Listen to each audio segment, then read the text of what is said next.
প্ৰসিদ্ধ অমৃত নহি আক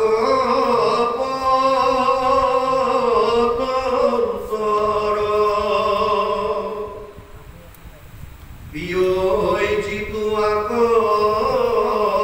দৈব বসে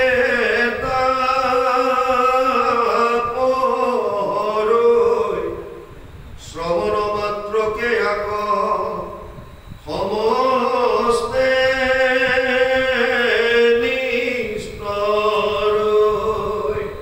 পুনঃ সভাসদ কথা দ্বাদশ স্কন্ধৰ ভাগৱতত 12টা স্কন্ধ আছে। তাৰ শেষৰ স্কন্ধটো লক্ষণ হৈছে আশ্ৰয় শৰণ। গুৰুজনে কৈছে এই সভাসদ তোমালোকে এতিয়া দ্বাদশ স্কন্ধৰ কথা শ্ৰৱণ কৰা। কিয়?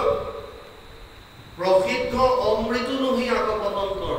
অমৃত আমি সকলোৱে নাম শুনিছো যে দেৱতাসকলৰ হাতত সাগৰ মন্থন কৰোঁতে যিটো অমৃত ওলাইছিল, এই অমৃত যদি কোনোবাই পান কৰে খায় তেতিয়াহ'লে তেওঁ অজৰ অমৰ হৈ যাব পাৰে। এই অমৃততকৈ শ্ৰেষ্ঠ বুলি কৈছে ভাগৱতৰ কথা শুনা। কিয়? যেতিয়া পৰীক্ষিতক ভাগৱত শুনাবলৈ ধৰিছিল শুকদেৱে, পৰীক্ষিতৰ কাহিনী আপোনালোকে জানে, অৰ্জুনৰ নাতি আছিল। উত্তৰাৰ গৰ্ভত অভিমন্যুৰ ঔৰসত পৰীক্ষিতৰ জন্ম হৈছিল। পৰীক্ষিত এবাৰ চিকাৰ কৰিবলৈ যাওঁতে পিয়াহ লাগিল। পিয়াহত আতুৰ হৈ এখন ঋষিৰ আশ্ৰমত সোমাল। ঋষিজনৰ নাম আছিল সমীক। সমীক মুনি তেতিয়া ধ্যানত আছিল। ৰজাজনে পিয়াহত আতুৰ হৈ পানী বিচাৰিলে, মোক পানী দিয়া, মোক পানী দিয়া। কিন্তু তেওঁ ধ্যানত থকাৰ কাৰণে ঋষিজনে বাহ্যিক ক্ৰিয়াকলাপবিলাক গম পোৱা নাছিল। সেইকাৰণে তেওঁ ব্ৰহ্মক সাক্ষাৎ কৰি আছে, সমাধিত নিৰ্বিকাৰ হৈ বহি আছে।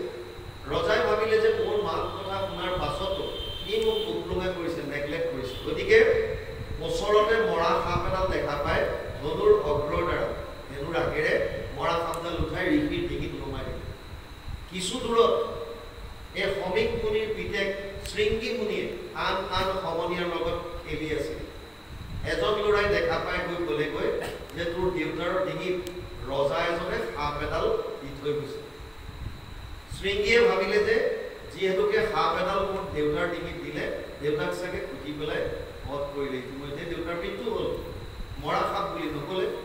সেইকাৰণে শৃংগী মুনিয়ে ৰজাজনক অৰ্থাৎ পৰীক্ষিতক অভিশাপ দিলে, সপ্তম দিৱসত তোক তক্ষকেতন খুব বিষ বহনি লাগি তোৰ শৰীৰ ভস্ম হওক।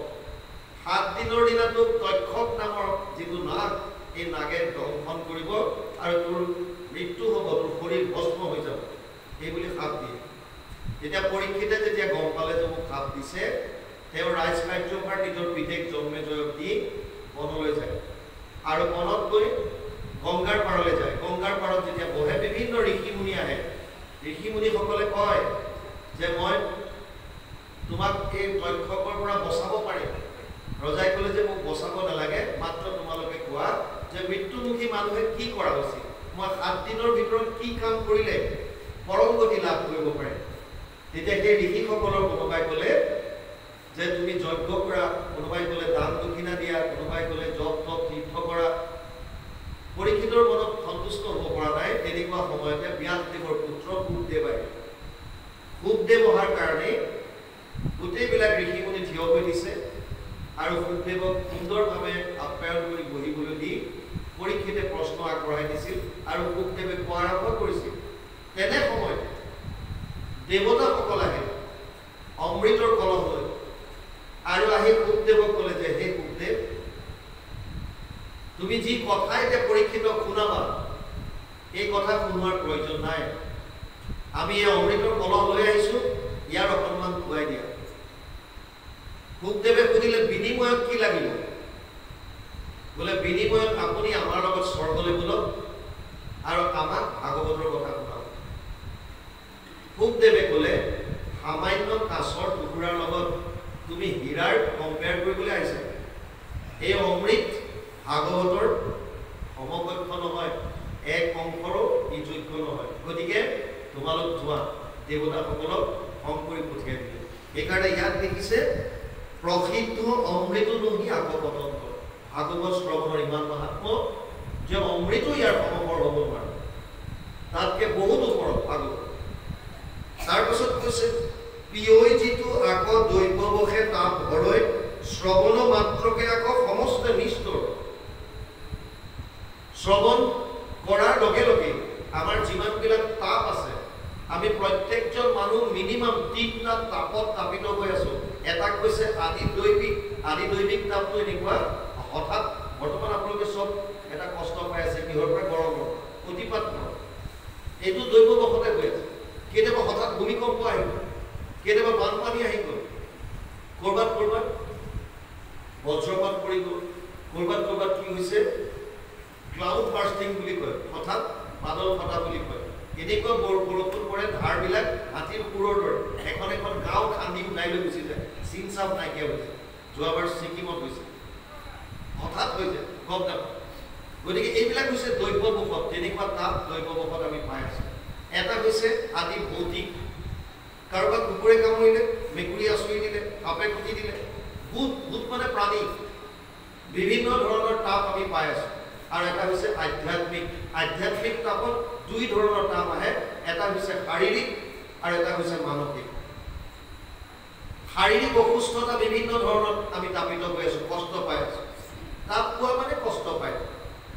আৰু এটা হৈছে মানসিক, বিভিন্ন ধৰণৰ চিন্তা, মানসিক দুখ কষ্ট, আপোনজনৰ কৰবাত কিবা হানি বিঘিনি হৈছে, কোনোবা যদি দুখ পাইছে, কাৰোবাৰ বেমাৰ হৈছে, কাৰোবাৰ কিবা, মানসিকভাৱে আমি বহুত আঘাত পাই আছো। এই সমস্ত তাপৰ পৰা পৰিত্ৰাণ পাব পৰা উপায় যদি কিবা আছে, হৈছে ভাগৱতৰ আশ্ৰয়, ভাগৱত শ্ৰৱণ কীৰ্তন কৰা। শ্ৰৱণ মাত্ৰকে আকৌ সমস্ত নিষ্ঠুৰ। তাৰপিছত কৈছে হেন কৃষ্ণ কথা ইটো অচিন্ত মহিমা, সিহে শুনে যাহাৰ পুণ্যৰ নাহি সীমা। মই প্ৰথমতে কৈছিলো জন্মান্তৰে ভৱেত পুণ্যম তদা ভাগৱতম লবেত। বহুত জন্মৰ পুণ্য থাকিলেহে আমি ভাগৱত শুনিবলৈ পাওঁ, নহলে চাইড কৰি কৰিবলৈ লৈ যাব, বিশেষ কাম দেখুৱাই পেলাই আঁতৰাই লৈ যাব। ইয়াত সেইকাৰণে লিখিলে সিহে শুনে, সেইজনেহে শুনে যাহাৰ পুণ্যৰ নাহি সীমা, যাৰ পুণ্যৰ সীমা নাই। অজিত পাতকী আকৌ নপাতই কাণ, পাপৰ পুণ্যৰ দেখা প্ৰত্যক্ষে প্ৰমাণ। যিবিলাক পাতকী তেওঁলোকে নুশুনে।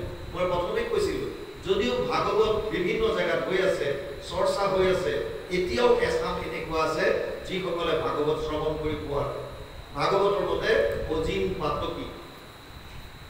আৰু ইয়ালৈকে কৈছে যিসকলে শুনিছে, যিসকলে শুনা নাই, পাপ আৰু পুণ্যৰ প্ৰত্যক্ষে প্ৰমাণ চোৱা। তাৰমানে যিসকলে ভাগৱত শ্ৰৱণ কৰিছে তেওঁলোক পুণ্যৱন্ত,